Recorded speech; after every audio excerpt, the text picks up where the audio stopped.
হুম হুম।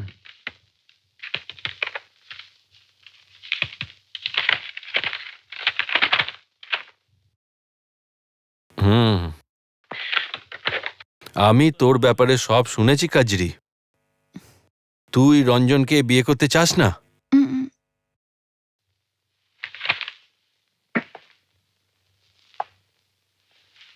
তুই ওর সাথে শুয়েছিলি? না। ও আচ্ছা, আয় আয় আয়, বস। কিন্তু এটা প্রমাণ করতে যে তুই পবিত্র, গ্রামের লোকেদের একটা সার্টিফিকেট দেখাতে হবে। ওটা তো আমি তোকে দিয়ে দেব, কিন্তু তার বদলে তুই কি দিবি আমাকে? আরে আমি তো একটু মজা করছিলাম। আরাম করে বস বস, আমি তোর জন্য ইঞ্জেকশন নিয়ে আসছি। তুই যে পবিত্র তার সার্টিফিকেট যদি আমি তোকে না দিই, তাহলে ভাব তোর কি হবে। পুরো গ্রাম তোদের এক ঘরে করে দেবে। तू सोच कि कितना मुसीबत खड़ा हो जाए।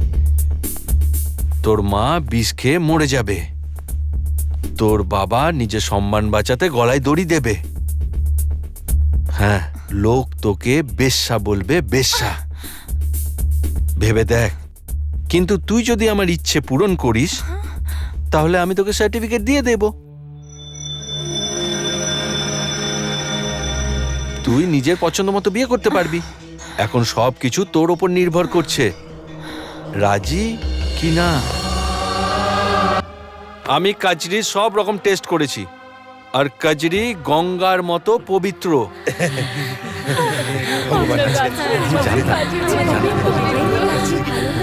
আরে আমাদের কাজরি একদম পবিত্র। আমার কাজরি গঙ্গার মতো আমি জানতাম। পবিত্র। আমার কাজরি একদম পবিত্র। আমার কাজরি ঠিক আছে। একদম ঠিক। ভগবান তোমাকে অশেষ ধন্যবাদ।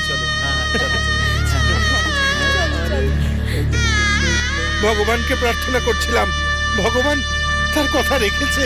আমি একটু বৈদ্য বাবুর কাছে যাচ্ছি। কাল রাত থেকে তোর বাবার শরীরটা একটু ঠিক নাই, তাই জিজ্ঞাসা করে আসি। কিছু ঘাবড়ানোর তো ব্যাপার নয়।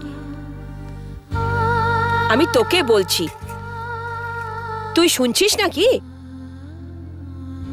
কি হয়েছে তোর? আমি কবে থেকে দেখছি একদম চুপচাপ থাকিস। তোর শরীর তো ঠিক আছে? বুঝতে পেরেছি। অনিরুদ্ধের কথা মনে পড়ছে? আরে ও বলেছিল কি তাড়াতাড়ি আসবে। আচ্ছা আমি আসি, বৈদ্যবাবু বেরিয়ে না যায়। মামনি একটু বাইরে ঘুরে আয়, ঘরে বসে বসে কি ভালো লাগে। আচ্ছা তবে আমি আসি, তোর বাবার জন্য ওষুধটাও নিয়ে আসি।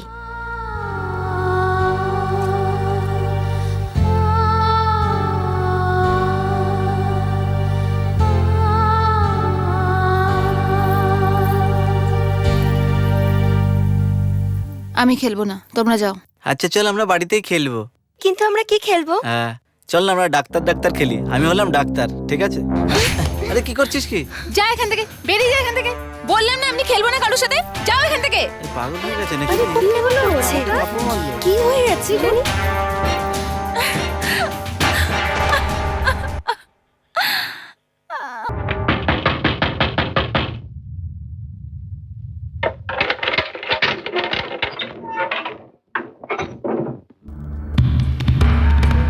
ডক্টর বাবু দেখেছে।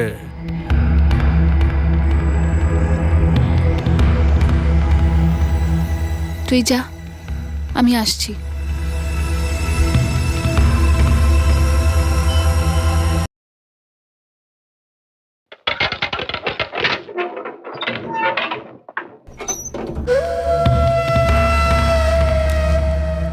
ডক্টর বাবু ডেকেছে।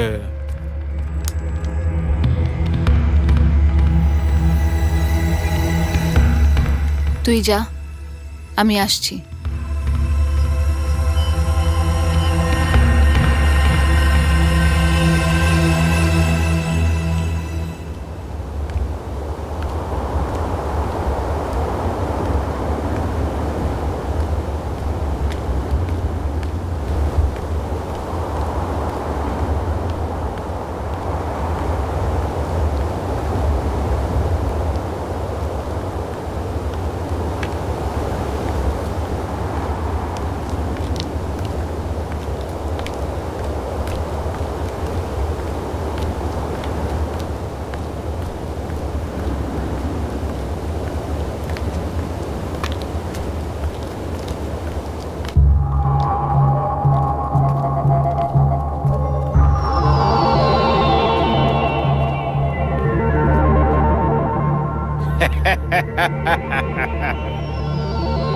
তুই তুই এখানে কি করছিস?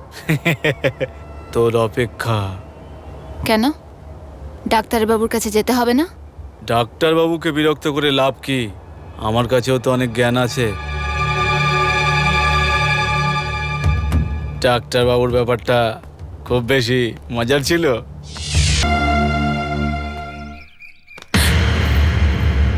ছুঁয়ো না আমায়, চলে যাও এখান থেকে। কচরি, আমি অনিরুদ্ধ। আমাকে চিনতে পারছো না? তোমার অনিরুদ্ধ। ছেড়ে দাও আমায়। তুমি ওদের মধ্যে একজন। কচরি, আমি বললাম না কারোর সাথে কথা বলবো না। কচরি, আমার আমায় ছেড়ে কথাটা দাও তো- ব্যাস। কচরি, আমার কথা আমি শোনো। বললাম ছেড়ে দাও আমায়। কচরি, আমি চুপ, কারোর সাথে শান্ত হও কথা তুমি। বলবো না, যেতে দাও আমায়। কচরি,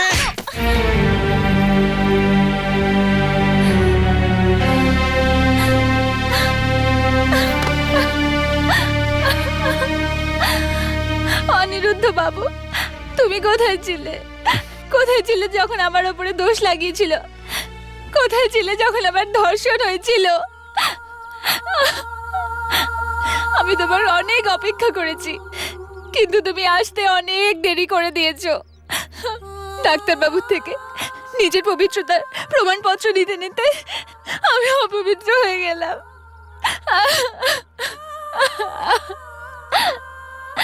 কিন্তু আমি তোমার যোগ্য নই। চলে যাও এখান থেকে।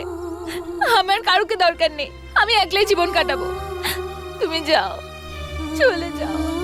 খেপি আমার।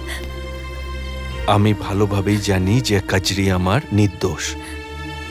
আমি তোমার শরীরকে না, তোমার মনকে ভালোবেসেছি। আর মন কখনো অপবিত্র হয় না। আর আমি আমার ভালোবাসা দিব্যি করে বলছি, ওই পঞ্চায়েতেই তোকে নির্দোষ প্রমাণ করব। চলো কচরি, আমার সাথে চলো।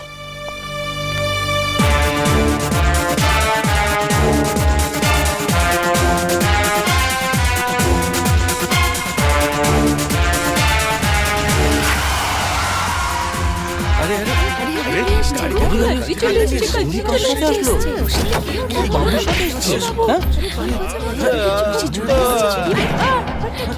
কি হয়েছে? ব্যাপার এরা কি করেছে? এরা কারা? দেখ দেখ কি অবস্থা দেখ। আরে তো ডাক্তার বাবু, আমাদের আরে গ্রামের তো রঞ্জন না? কি চলছে এসব? কি বলেছে? এই যে ছেলে, এইসব কি নাটক চলছে এখানে? হ্যাঁ হ্যাঁ, এটা নাটকই হচ্ছে। সেদিন আপনারা নাটক করেছিলেন কচরিকে বদনাম করার, আর আজকে আমি এদের দুজনকে ধরে নিয়ে এসেছি। কিন্তু আফসোস, ওই কথাটা সত্যি। যত উঁচু পদ তত ময়লা বিচার। তোমাদের এত উঁচু পদ দেওয়া সত্ত্বেও তোমাদের নজরটা ওপরে বসে শকুনের মতো নিচে নজর কখনো যাবে না। মনে শান্তি হয়েছে? করে দিয়েছ না একজন পবিত্রকে অপবিত্র।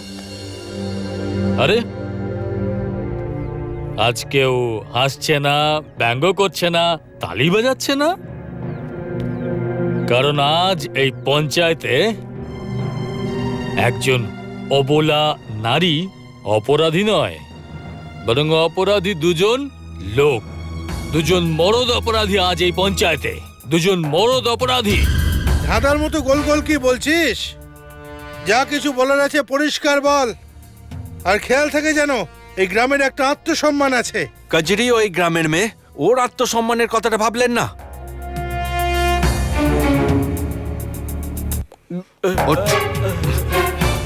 তুই নিজের মুখেই বল, সেদিন কি করেছিলি ক্লিনিকে কচরির সাথে? কচরিকে ইঞ্জেকশন দিয়ে অজ্ঞান করে রেপ করেছিলাম।